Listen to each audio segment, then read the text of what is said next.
It's good all the time. 저는 한 주간 잘 지내셨습니까?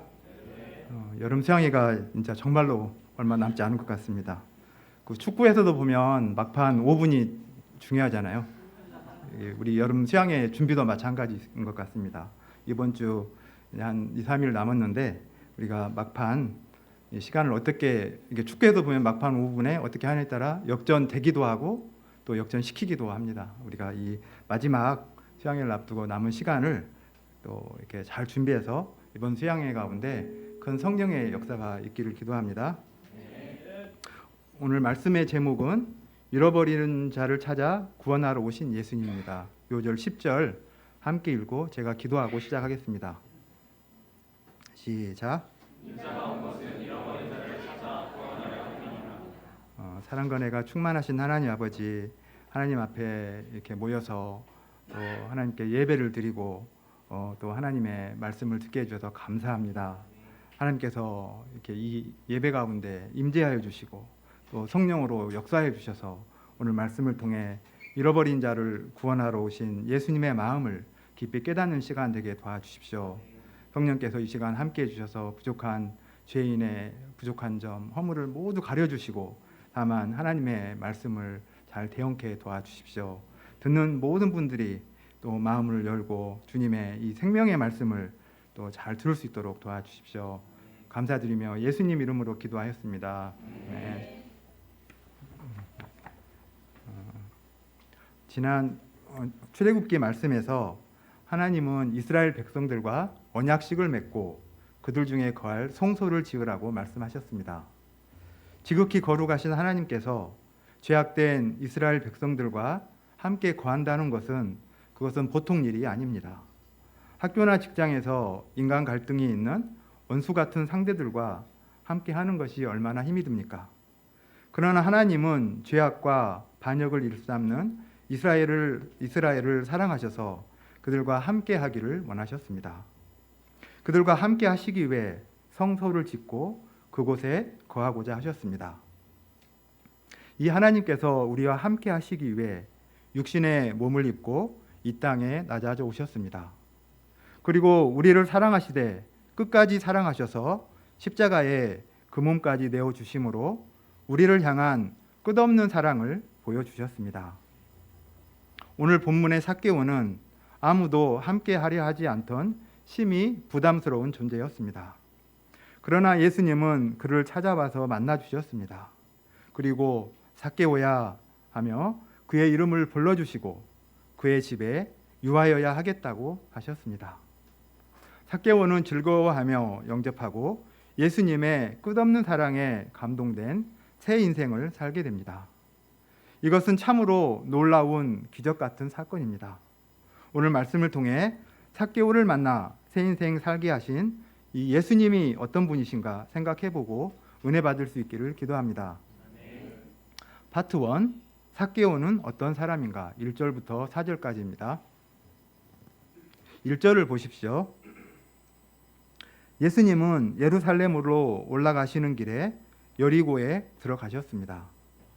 여리고는 갈릴리 호수와 사해를 잇는 요단강의 남단에 있으며 예루살렘 북동쪽으로 약 24km 지점에 위치한 교통과 무역의 요충지였습니다. 예수님 당시 여리고는 야자수와 종려나무로 우거져 있었고 특히 여리고산 발삼나무에서 나오는 향유가 향기롭기로 유명하였습니다. 로마 정부는 이 향유를 비롯한 각종 교역 상품들로 여리고에서 막대한 세금을 걷고 있었습니다. 당시 로마는 각 지역마다 1년 세수 총액을 정해놓고 세리들을 대상으로 공개 입찰을 하였습니다. 여기서 최고 금액을 써낸 세리에게 세금 징수권을 주었습니다. 징수권을 따낸 세리는 세금을 거두어 들여 로마에 약속한 금액을 지불하고 남은 돈은 모두 자기 몫으로 하였습니다. 따라서 대부분의 세리들은 징수권을 따내기 위해 무리하게 높은 금액으로 입찰에 응했습니다. 많이 거둘수록 자기 몫도 커지기 때문에 세리들은 수단과 방법을 가리지 않고 한 푼의 세금이라도 더 거두기 위해 안간힘을 썼습니다. 결국 죽어나는 것은 힘없는 식민지 백성들 뿐이었습니다. 백성들은 뼈빠지게 일해서 번 소득의 상당 부분을 갖가지 명목의 세금으로 세리들에게 착취를 당했습니다. 유대인들에게 이런 세리들은 매국노이자 탐욕의 대명사요, 상종 못할 죄인들이며 공공의 적이었습니다. 2절을 보십시오. 이 여리고에 삭개오라 이름하는 자가 있었습니다. 삭개오라는 이름은 히브리어로 순결이라는 뜻입니다. 삭개오의 부모는 그가 누구보다도 순결한 삶을 살기를 바라는 마음으로 이런 이름을 지어주었을 것입니다. 그런데 그는 현재 어떤 삶을 살고 있습니까? 그는 세리장이요 부자입니다. 악명 높은 세리들 중에서 또 그 짱이 되기 위해서 지금까지 얼마나 악착같이 세금을 뜯어냈을까요? 안 봐도 비디오입니다. 대다수 유대인들이 로마의 착취하에 가난하게 살던 시대에 삭개오는 백성들의 피 같은 돈을 긁어 모아 큰 부자가 되었습니다. 사람들은 이런 삭개오를 증오하였습니다. 이름이 순결이라고? 웃기고 있네. 당신의 이름은 불결이야. 아이고 불결해. 그런 불결한 삶, 즉 더럽혀진 삶의 대명사가 되었습니다.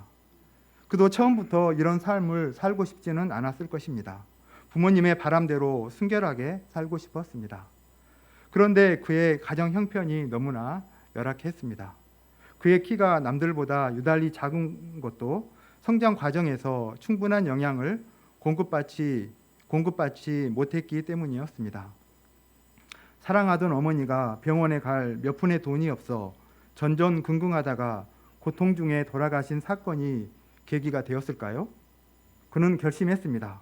더 이상 순결 같은 이름의 의미는 중요하지 않았습니다. 오직 부자가 되는 것, 그것이 그의 인생의 목표가 되었습니다.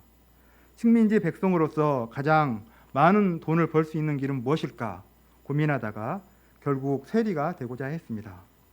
그는 악착같이 공부하여 세리고시에 수석 합격하였습니다. 세리가 되어서는 한 푼의 세금이라도 더 거두어 드리는 데는 인정사정을 보지 않았습니다. 그는 사람들이 저놈은 사람이 아니다, 짐승이다 라고 손가락질하는 말에도 아랑곳하지 않았습니다. 동업자인 다른 세리들마저도 너무한다 싶을 정도로 집요하게 거두어 드렸습니다. 그 결과 그는 승승장구하여 어느새 세리장이 되고 큰 부자가 되었습니다. 이렇게 세리장이 되고 부자가 된 그가 과연 행복했을까요? 3절을 다 함께 읽어보겠습니다. 시작.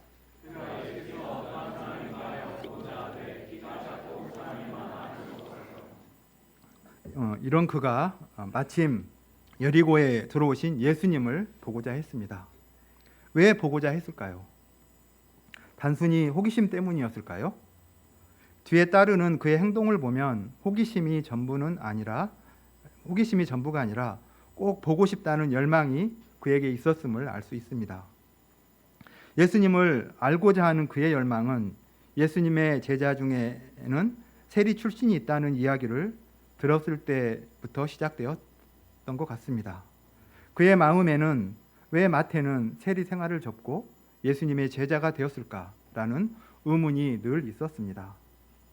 그는 지금까지 돈만 보고 달려왔고 원하던 돈도 많이 벌었습니다. 그러나 그 과정에서 너무나 많은 소중한 것들을 잃어버렸습니다.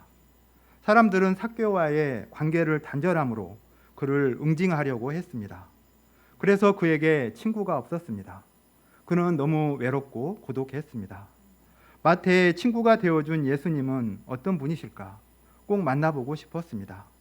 꿈 같은 이야기겠지만 그분이 나와도 친구가 되어 주셨으면 좋겠다라는 생각이 들었습니다. 그러나 그는 예수님을 보고자 하되 볼 수가 없었습니다. 그의 키가 너무 작았습니다. 아무리 까치발을 하고 뛰어 올라봐야 앞사람의 뒤통수만 보였습니다. 또 사람들이 너무 많아서 앞으로 나갈 수도 없었습니다. 그는 좀 비켜달라고 하소연해 보았지만 그럴수록 사람들은 은근히 더 밀어내고 가로막았습니다. 보통 사람이라면 이런 상황에서 포기하고 그냥 돌아갔을 법합니다. 그러나 세리장 삭개오는 달랐습니다.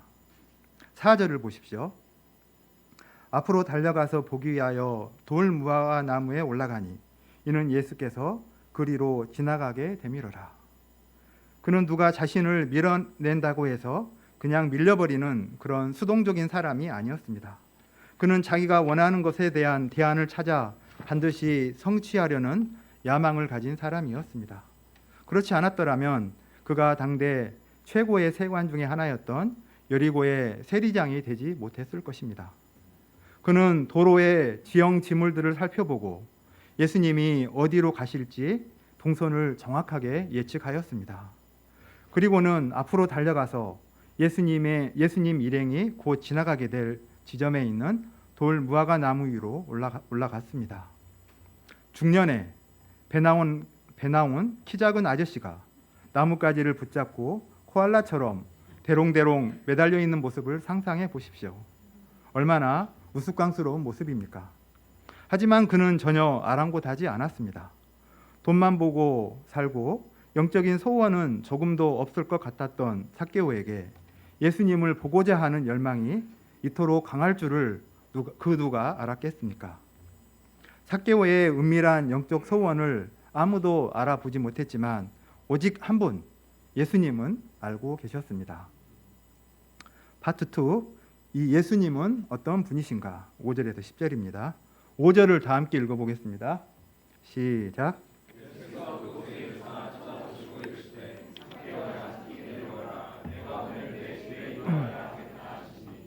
예수님은 이 삭개오의 은밀한 영적 소원을 알아보시고 그에게 주목하셨습니다. 그리고 그곳에 이르사 그를 쳐다보셨습니다. 그러자 예수님의 눈과 이 삭개오의 눈이 딱 하고 마주쳤습니다.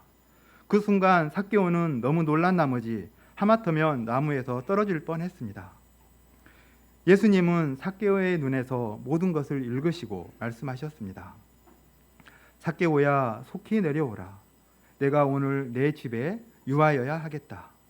이 말씀에서 우리는 예수님에 관해서 두 가지를 배울 수 있습니다. 첫째로 예수님은 삭개오의 이름을 아셨습니다. 나무에 매달려 있는 삭개오를 보는 사람들의 눈과 예수님의 눈은 완전히 달랐습니다. 사람들은 그의 모습을 보고는 서로 수군거렸습니다. 저 나무에 매달려 있는 세리장이를 좀 봐. 저 흡혈귀가 왜 나무에 올라갔지? 아, 그것도 몰라? 세금을 거두기 위해서 사람들의 머릿수를 세기 위해서지. 사람들은 저마다 한마디씩 하며 그를 비웃고 정죄하였습니다.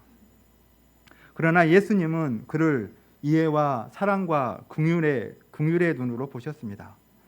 예수님은 그를 보시고 삭개오야 하시며 그의 이름을 부르셨습니다. 이때까지 사람들은 한 번도 그의 이름을 부르지 않았습니다. 순결이라는 그의 이름을 부르지 않았습니다. 사람들은 그를 땅딸보, 거머리, 독사, 흡혈귀 등으로 불렀습니다. 이 때문에 삭개오는 자기 이름을 잊고 산 지가 오래였습니다. 예수님께서 그의 이름을 부르신 것은 그의 존재를 일깨워주고자 하셨기 때문입니다. 예수님은 선한 목자로서 그의 이름을 이미 아셨습니다. 그의 내면을 아셨습니다. 그의 전 존재를 아셨습니다. 예수님은 그가 영혼의 깊은 병을 앓고 있음을 아셨습니다. 그리고 그를 치료해 주고자 하셨습니다. 예수님은 어머니가 사랑하는 아들을 부르듯이 삭개오야 하고 부르셨습니다. 여기에는 한 영혼에 대한 예수님의 깊은 애정과 이해와 사랑이 잘 나타나 있습니다. 삭개오야, 속히 내려오라. 이는 죄인을 부르시는 자비로운 하나님의 음성이었습니다. 삭개오야, 속히 내려오라. 이는 잃어버린 자를 찾으시는 메시아의 음성이었습니다. 둘째로 예수님은 그와 인격적인 사귐을 갖고자 하셨습니다. 예수님은 삭개오를 아는 정도로 그치지 않으시고 그와 인격적인 관계를 맺고자 하셨습니다. 그래서 그의 집에 유하고자 하셨습니다. 사람들은 그를 죄인이라고 손가락질하고 그를 멀리했습니다. 아무도 그와 사무적인 관계 외에는 관계성을 맺고자 하지 않았습니다. 그래서 그는 늘 외롭고 고독했습니다.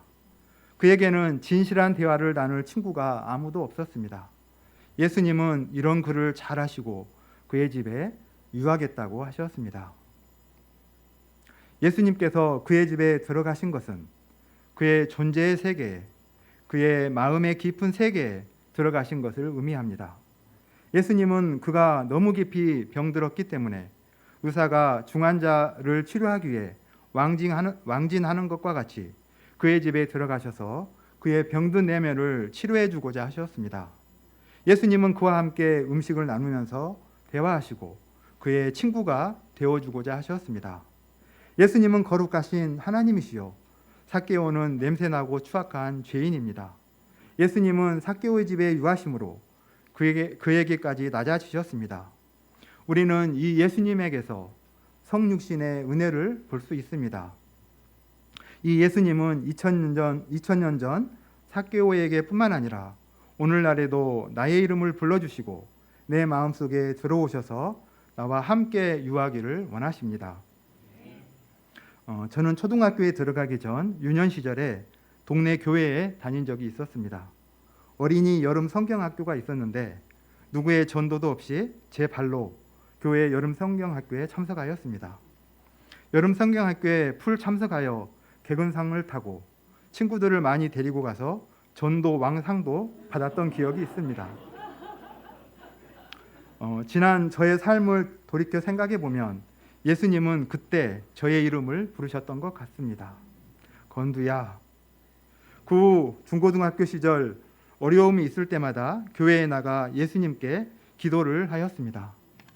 계속되는 대입 실패의 우여곡절과 말더듬으로 인한 내면 문제를 겪으며 대학에 들어가면 성경을 공부하고 예수님을 만나고자 하는 영적 열망을 갖게 되었습니다.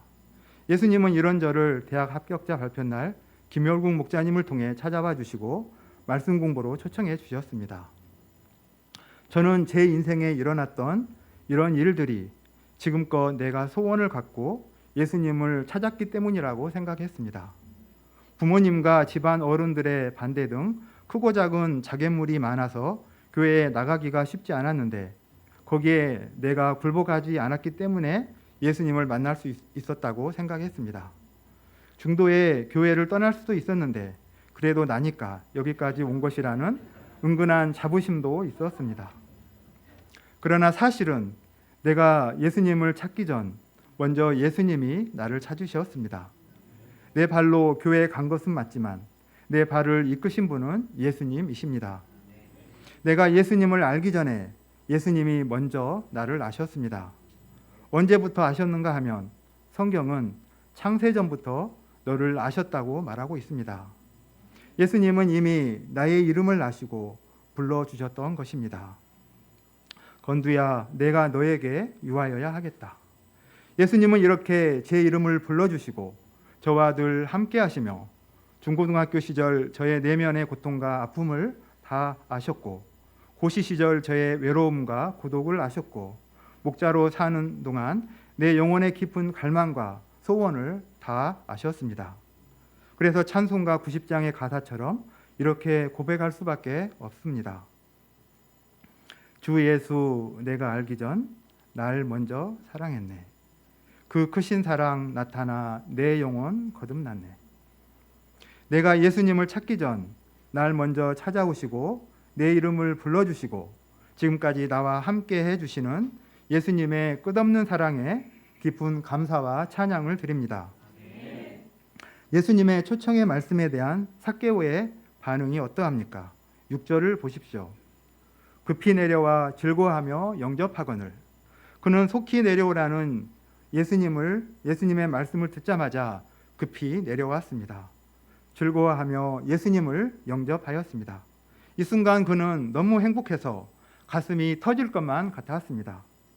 그는 일평생 돈을 버는 즐거움, 돈을 펑펑 쓰는 즐거움이 즐거움의 전부인 줄만 알았습니다. 그 즐거움을 누릴 만큼 누려도 봤습니다. 하지만 이제는 그것이 더 이상 즐겁지가 않았습니다. 하나님과의 관계, 이웃과의 관계도 모두 다 파괴되고 자기 자신마저 파괴되고 이제 남은 것이 아무것도 없었습니다. 그러나 오늘 삭개오는 이전에 알지 못했던 즐거움, 참된 행복을 발견했습니다. 그것은 바로 예수님과 함께하는 행복, 교제하고 사랑하는 행복이었습니다. 아주 넓지만 오가는 사람이 없이 텅 빈 채로 있어 늘 쓸쓸했던 삭개오의 집은 정말로 오랜만에, 어쩌면 오늘 처음으로 따뜻한 온기가 느껴졌습니다. 이야기 소리가 끊이지 않고 간간히 웃음소리가 흘러나왔습니다. 그러나 이 모습을 바라보는 못 사람들의 시선은 싸늘했습니다. 7절을 보십시오. 못 사람이 보고 수군거려 이르되 저가 죄인의 집에 유하러 들어갔도다 하거늘. 여기에서 무사람이란 올더 피플, 즉 모든 사람이라는 뜻입니다. 전에는 주로 바리새인과 서기관들이 수군거렸는데 이번에는 이를 목격한 모든 사람들이 예수님의 행동에 불만을 표하고 있습니다. 예수님이 삭개오의 집에 유하로 들어간 것 자체가 불만의 이유였습니다. 당시 사람들 사이에는 죄인 삭개오와 일체의 사회적 관계를 단절함으로써 그에게 합당한 응징을 해야 한다는 암묵적인 룰이 있었습니다. 그들은 이런 응징이 있어야만 삭개오가 조금이라도 정신을 차리고 변화할 가능성이 있다고 생각했습니다. 그런데 예수님이 대놓고 이 룰을 깨트리니 못마땅했던 것입니다. 예수님이 이런 반응이 나오리라는 것을 모르셨겠습니까?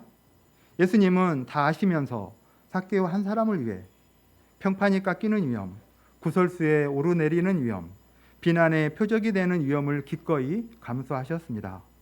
예수님의 행동은 이런 위험을 감수할 만한 정도로 삭개오에게서 의미 있는 변화를 이끌어낼 수 있었을까요? 8절을 다 함께 읽어보겠습니다. 시작.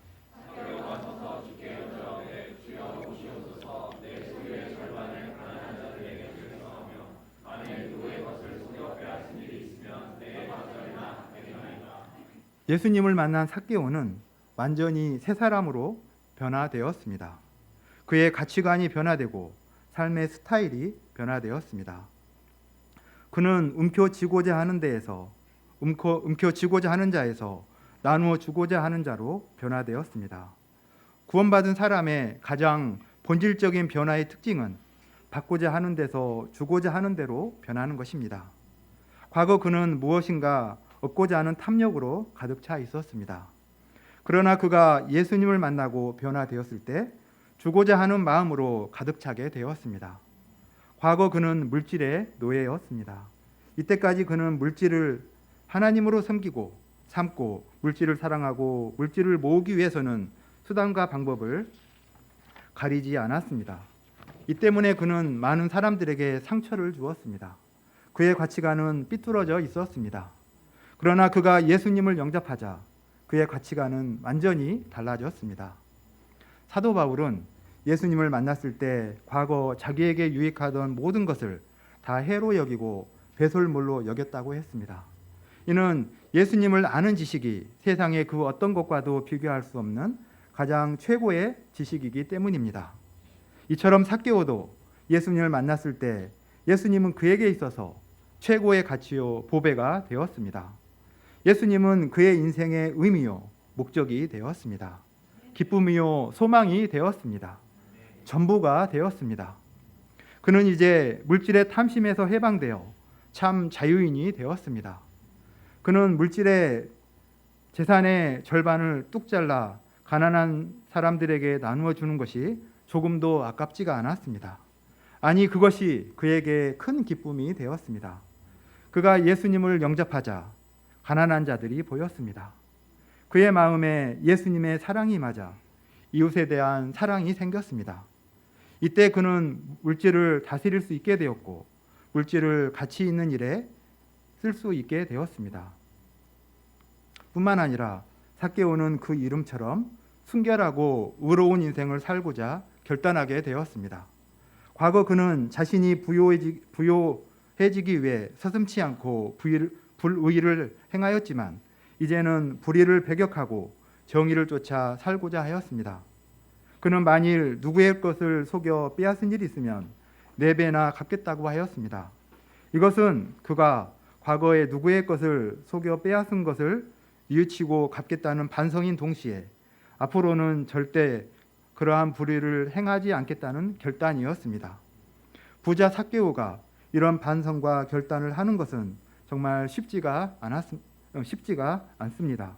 오죽하면 부자가 하나님 나라에 들어가는 것이 낙타가 바늘귀에 들어가는 것보다도 더 어렵다고 예수님이 말씀하셨겠습니까? 사람들이 아무리 압박을 주고 왕따를 시키고 비난을 해도 꿈쩍하지 않았던 삭개오를 변화시킨 그 힘이 무엇입니까? 다른 것이 없습니다. 예수님과의 만남이 그를 변화시켰습니다. 예수님이 삭개오를 만나 무슨 특별한 일을 하셨다는 말도 없습니다. 예수님은 그저 삭개오를 영접하고 삭개오와 함께 하셨을 뿐입니다. 이것이 삭개오 영혼의 가장 깊은 갈망을 만족시킬 수 있었습니다. 이때 삭개오는 돈이 줄 수 있는 만족보다 더 큰 만족, 결코 돈으로 살 수 없는 행복을 경험했습니다. 그러자 자연스럽게 재물의 신을 우상으로 섬기던 삶을 청산하고 움켜쥐고 있었던 돈을 내려놓을 수 있었습니다. 물질보다 하나님과의 관계, 이웃과의 관계가 훨씬 더 중요하다는 것을 비로소 깨닫게 되었습니다. 삭개오의 이러한 반성과 결단은 진정한 회개가 무엇인지 그 회개의 전형적인 모습을 잘 보여줍니다. 그러면 회개하는 자에게 회개한 자에게 어떠한 은혜가 임합니까? 9절을 다 함께 읽어보겠습니다. 시작.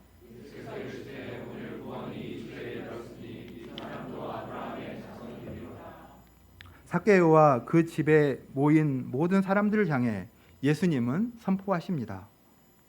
오늘 구원이 이 집에 이르렀도다. 오늘 이 집에 이른 것은 실제적으로는 예수님이십니다. 결국 이 말씀은 예수님이 곧 구원이시라는 의미입니다. 삭개오가 예수님을 자신의 집으로 모셔드리는 그 순간부터 구원이 그와 그 집에 임한 것입니다.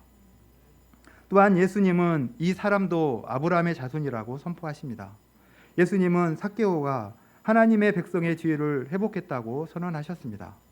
그러므로 삭개오를 다시 언약 공동체의 일원으로 받아들여야 함이 마땅합니다. 예수님은 재물 우상을 버리고 하나님과의 관계성을 회복한 그에게 이렇게 이웃과의 관계성도 회복시켜 주고자 하십니다. 이제 남은 일은 삭개오의 주변 인물들이 삭개오를 영접하는 것입니다. 이것을 위해 예수님은 자신이 이 땅에 오신 목적이 무엇인지 밝히십니다. 이웃들도 이 예수님의 마음으로 그를 받아들이고 함께 교제하기를 원하십니다. 그러면 예수님이 이 땅에 오신 목적이 무엇입니까? 10절을 다 함께 읽어보겠습니다. 시작. 예수님은 잃어버린 자를 찾아 구원하려고 오셨습니다. 앞선 7절에서 뭇사람들은 삭개오를 가리켜 죄인이라고 불렀습니다. 죄인 하면 연관 단어로 무엇이 떠오르십니까? 처벌, 응징, 감옥, 격리 등이 떠오릅니다. 반면 잃어버린 자라고 하면 무엇이 떠오르십니까? 잃어버린 자식을 찾기 위해 오늘도 내일도 전단지를 돌리고 벽보를 붙이는 부모의 애타는 마음, 반드시 다시 찾아야 한다는 안타까운 심정이 연상됩니다. 사람들은 삭개오를 죄인으로만 보았습니다. 그렇기 때문에 그를 사회로부터 격리시키고 처벌하고 응징하는 것 외에 다른 방식을 떠올릴 수 없었습니다. 그러나 예수님은 다릅니다. 삭개오를 죄인으로 보시기보다는 먼저 잃어버린 자로 보십니다. 예수님의 눈에 비친 삭개오는 한 마리의 잃어버린 양이고 아버지의 집을 떠난 아들이었습니다. 그렇기 때문에 예수님은 삭개오를 불쌍히 여기고 먼저 그를 찾아오셨습니다. 그의 이름을 불러주시고 함께 유하고자 하셨습니다. 이를 통해 그에게 참 하나님을 알게 해주시고 하나님의 백성의 지위를 다시 회복시켜 주시고 공동체로 회복시켜 주셨습니다. 불결의 대명사로 불리던 삭개오라는 이름을 순결이라는 본래의 이름으로 회복시켜 주셨습니다. 잃어버린 자를 찾아 구원하려 함이니라. 이 말씀 속에서 잃어버린 자 삭개오를 향하고 있는 예수님의 시선을 발견하게 됩니다. 예수님의 시선은 늘 잃어버린 자를 향하고 있습니다. 지금 우리의 시선은 어디로 향하고 있습니까? 예수님처럼 잃어버린 자를 향하고 있습니까? 그렇다면 우리는 그를 찾으시고 구원하시고자 하시는 예수님의 손과 발이 될 수 있을 것입니다. 아니면 잃어버린 자를 외면하고 있습니까? 그렇다면 우리의 시선과 예수님의 시선이 서로 어긋나는 삶을 살게 될 것입니다. 만약 우리가 예수님과 같은 곳을 보지 않는다면 어떻게 주님과 함께 동행하는 삶을 살 수 있겠습니까? 그리고 예수님에게 간절한 열망을 갖고 있는 삭개오를 찾아 예수님께로 초청할 수 있겠습니까? 우리가 이번 주 시작되는 여름 수양회를 앞두고 잃어버린 자를 찾아 구원하러 오신 예수님의 시선을 가질 수 있기를 기도합니다. 결론입니다. 우리는 과거 죄로 말미암아 잃어버린 자였습니다. 그러나 예수님께서 우리를 구원하시기 위해 이 땅에 찾아오셔서 우리를 만나주시고 이름을 불러주시고 함께 유하여 주셨습니다. 이 예수님의 사랑으로 인해 우리는 그 안에서 새로운 인생을 살게 되었습니다. 세상에는 삭개오와 같이 세상에 절망하고 영적 열망을 가지고 예수님을 간절히 찾는 자들이 많습니다. 예수님은 삭개오와 같은 잃어버린 자를 찾아 구원하러 오셨습니다. 우리가 예수님의 마음을 품고 잃어버린 자를 찾아 구원하는 역사를 힘써 감당할 수 있기를 간절히 기도합니다. 잃어버린 자들을 찾고 구원하시는 일에 예수님의 손과 발이 될 수 있기를 기도합니다. 제가 기도하고 마치겠습니다. 사랑과 은혜가 충만하신 하나님 아버지, 오늘 말씀을 통해 우리를 구원하시기 위해 이 땅에 찾아오셔서 우리를 만나주시고 이름을 불러주시고 함께해 주신 예수님을 배우게 해주셔서 감사합니다. 이 예수님의 끝없는 사랑을 받고 그 안에 참 자유와 행복을 누리는 새 인생 살게 해주셔서 감사합니다. 삭개와 같이 아직 예수님을 모르지만 영적인 열망을 가지고 예수님을 간절히 찾는 자들이 많음을 보게 됩니다. 우리가 이들의 간절한 열망을 알고 또 이들을 찾아오신 예수님의 마음으로 이번 여름 수양에 초청할 수 있기를 기도합니다. 예수님 이름으로 기도합니다. 네.